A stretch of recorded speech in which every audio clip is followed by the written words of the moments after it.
About 12 years ago, it was just before Christmas, Margaret took a aneurysm in her brainstem. Margaret is literally paralysed down one side. She can't, no movement in her arm. She did get back a little movement in her leg, which allows her to walk about the house with the aid of a walking aid. So when Margaret did get released from hospital, it wasn't an easy part of our lives because we had to get a package drawn up for her, and at that particular time, the only person we could rely on was our daughter. It was very difficult because my mum was, she couldn't do anything. She couldn't even sit up. How she got me a ready, and I was doing it all by myself, doing hands up 70 plus hours a week, and eventually I had to hold my hands up to the social worker and say, I really can't cope, we need extra help. When they started doing the review, and it was down to minutes and etc. for Margaret showering, you know, and a lot of things you couldn't really do in that particular time. So then that's when we got in touch with Bex and Amanda, who worked for Cairngorm. And they were a great help to us because a lot of things that would have just went straight over our head, you know, they drew the social work's attention to quite a lot of things, you know.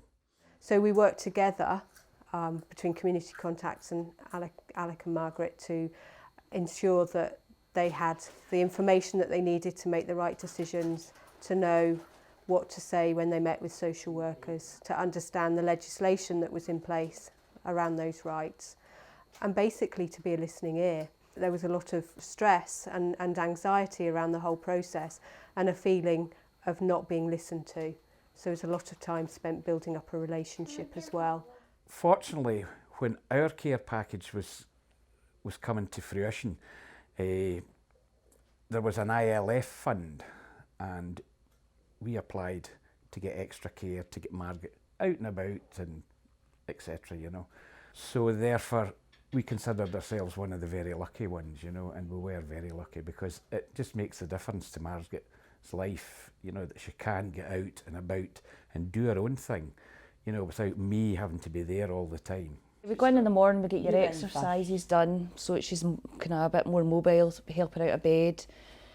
Then we deal with all your personal care, get her up, shower, get her hair done. And I'm very lucky she's a hairdresser.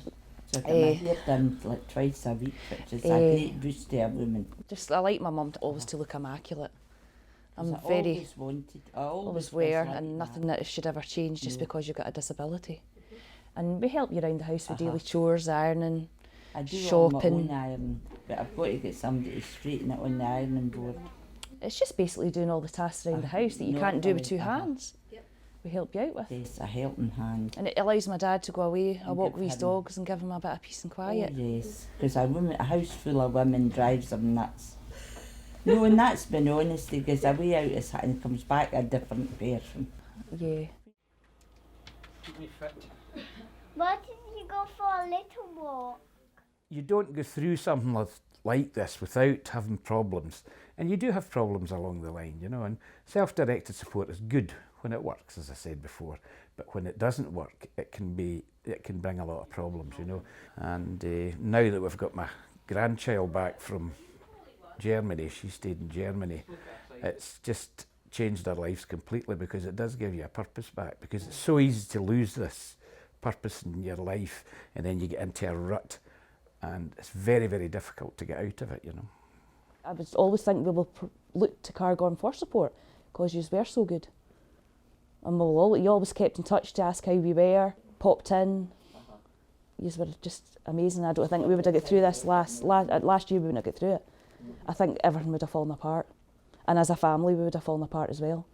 Now we're 18 months later from when I first met Alec and Margaret. Things are in a very different place.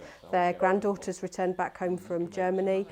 Life has taken a different course now. They've got caring responsibilities for her and spend a lot of time with her, watching her grow up and develop.